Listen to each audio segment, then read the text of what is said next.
গুলি চালাতে দেখা গেছে।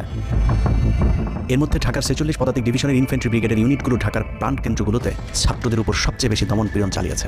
অনুসন্ধানে ১৯ থেকে ২৩ জুলাই পর্যন্ত গণহত্যার সাথে জড়িত সেনাবাহিনীর কয়েকজন অফিসারের নাম উঠে এসেছে, যারা এখনও পর্যন্ত গুরুত্বপূর্ণ সব পদে বহাল আছেন, যা ডক্টর মোহাম্মদ ইউনূস সরকারের জন্য অত্যন্ত বিপজ্জনক। কতটা বিপজ্জনক সেটা বোঝার জন্য আন্দোলনের সময়টাতে ওই অফিসারদের ভূমিকা কী ছিল সেটা একটু দেখে আসি।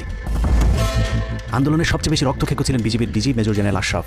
সূত্র জানিয়েছে, ভারতীয় নাগরিকদের বিজিবির পোশাক পরিয়ে মাঠে নামিয়েছিলেন বিজিবির এই মহাপরিচালক।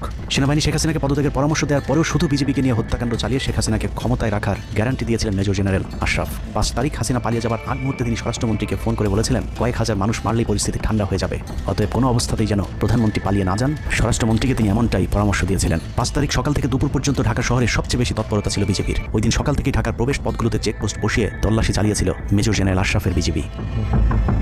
বিজেপির একটি সূত্র জানিয়েছে, বিজেপি মহাপরিচালক প্রতিদিন সিওদের কাছ থেকে হিসেব নিতেন কে কতজন ছাত্র হত্যা করেছে। বিজেপি মহাপরিচালকের নির্দেশনায় খুনের সেই প্রতিযোগিতায় সবচেয়ে ভালো পারফর্মার ছিল কর্নেল রিদওয়ান। সূত্রের মতে ছাত্র আন্দোলনে বিজেপি অন্তত ৫০০ শিক্ষার্থীকে গুলি করে হত্যা করেছে। বিজেপি প্রধান এবং রিদওয়ানের মতো তার অনুগত অফিসারদের জেলে থাকার কথা, কিন্তু তারা এখনও গুরুত্বপূর্ণ সব দায়িত্ব পালন করে যাচ্ছে, আর মেজর জেনারেল আশরাফ এখন পর্যন্ত বিজেপি প্রধানের চেয়ারেই বসে আছেন। হত্যাকাণ্ডের বেশিরভাগই জড়িত ছিল বগুড়ার 7 ইস্ট বেঙ্গল। রহস্যজনক কারণে 7 ইস্ট বেঙ্গলকে এখনও পর্যন্ত বগুড়ায় ফেরত না পাঠিয়ে ঢাকাতেই রাখা হয়েছে। মেজর জেনারেল ফেরদৌস হাসান সেলিম, যার মা ছিলেন হাসিনার অত্যন্ত ঘনিষ্ঠ বান্ধবী। ফেরদৌস সেলিম শেখ হাসিনাকে ফুপু বলে ডাকতেন। ২৭তম বিএমএ লং কোর্সের এই অফিসারের পাসিং আউটে শেখ হাসিনা নিজে উপস্থিত ছিলেন, যদিও হাসিনা তখন বিরোধী দলীয় নেত্রী ছিলেন। ডিজিএফের পদে থাকাকালীন হাসিনার টাকা পাচার এবং থাইল্যান্ডের বিভিন্ন ব্যবসা দেখাশোনার দায়িত্ব ছিল তার। ৫ তারিখের সময়টাতে গুরুত্বপূর্ণ কোনো পদে না থাকায় নিজেকে এখন আওয়ামী বিরোধী দাবি করছেন ফেরদৌস হাসান সেলিম। ভয়ঙ্কর বিষয় হচ্ছে, ডক্টর মোহাম্মদ ইউনূসকে ভুল বুঝে ইউনূসের মিলিটারি সেক্রেটারি পদে বসে সব কুটচাল চলে যাচ্ছেন major general Ferdous Hasan. Guarantee দিয়ে বলে রাখলাম, সুযোগ পেলে সবার আগে ডক্টর মোহাম্মদ ইউনূসের মিলিটারি সেক্রেটারি নিজেই ইউনূসের গলা চেপে ধরবে। অতএব যত দ্রুত সম্ভব ডক্টর মোহাম্মদ ইউনূসের মিলিটারি সেক্রেটারি পদ থেকে তাকে সরাতে হবে। শেখ হাসিনার গণভবন ঠেকাতে সবচেয়ে বেশি শক্ত বলয় তৈরি করা হয়েছিল। অনুসন্ধানে জানা যায়, শেখ হাসিনাকে রক্ষা করতে গণভবনের আশপাশে সেনাবাহিনীর অন্তত 13টি অস্থায়ী চেকপোস্ট বসানো হয়েছিল, যেখানে east Bengal regiment, field regiment artillery, Bangladesh infantry regiment, infantry brigade headquarter সহ সেনাবাহিনীর বেশ কয়েকটি চেকপোস্ট বসানো হয়েছিল শুধুমাত্র শেখ হাসিনাকে রক্ষা করার জন্য।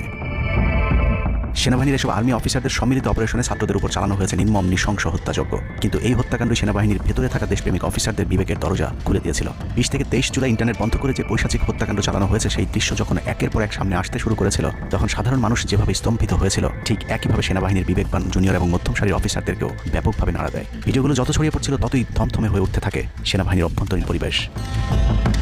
২৭ তারিখ প্রাপ্ত গোয়েন্দা তথ্যের ভিত্তিতে সেনাপ্রধানকে জানানো হয় পরিস্থিতি নিয়ন্ত্রণের বাইরে চলে যাচ্ছে। কোনো অবস্থাতেই প্রধানমন্ত্রীকে ক্ষমতায় রেখে পরিস্থিতি নিয়ন্ত্রণ করা সম্ভব নয়। গোয়েন্দা ওই রিপোর্টে আরও জানানো হয় সেনাবাহিনীর ভেতরে বিদ্রোহের আশঙ্কা দেখা দিয়েছে। বিশেষ করে মধ্যম সারি এবং জুনিয়র অফিসারদের ভেতর ব্যাপক অসন্তোষ লক্ষ্য করা যায়। একই রিপোর্ট প্রধানমন্ত্রী অফিসকেও অবহিত করা হয়। সেই রিপোর্টের পরেও কঠোর অবস্থানে যাওয়ার সিদ্ধান্ত নেওয়া হয় সরকারের পক্ষ থেকে। এদিকে গোয়েন্দা রিপোর্টের প্রেক্ষিতে সেনা ইউনিটের মধ্যম সারি, জুনিয়র অফিসার এবং সৈনিকদের উপর কঠিন সামরিক গোয়েন্দা নজরদারি চলতে থাকে, যে কারণে প্রচণ্ড ক্ষোভ থাকলেও কোনো ধরনের পূর্ব প্রস্তুতি ও পারস্পরিক যোগাযোগ না থাকায় সেনাবাহিনীর দেশপ্রেমিক অফিসার ও সৈনিকেরা কিংকর্তব্য বিমূঢ় হয়ে পড়েন।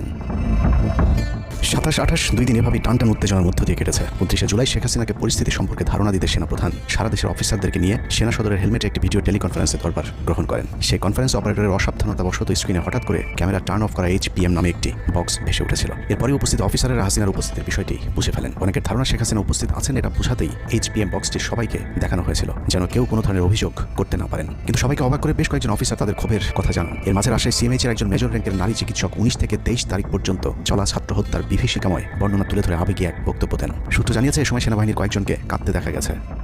একদিকে সেনাবাহিনীর উচ্চপদস্থ অফিসারদের মারমুখী অবস্থান, অন্যদিকে বেশিরভাগ জুনিয়রদের নিষ্ক্রিয়তার মধ্য দিয়ে সেনাবাহিনীতে স্পষ্ট দুটি ভাগ লক্ষ্য করা যায়। এরই মধ্যে সেনাবাহিনীর কাছে প্রাপ্ত গোয়েন্দা তথ্য অনুযায়ী যে কোনো সময় সেনাবাহিনীতে বিদ্রোহ দেখা দিতে পারে, বিশেষ করে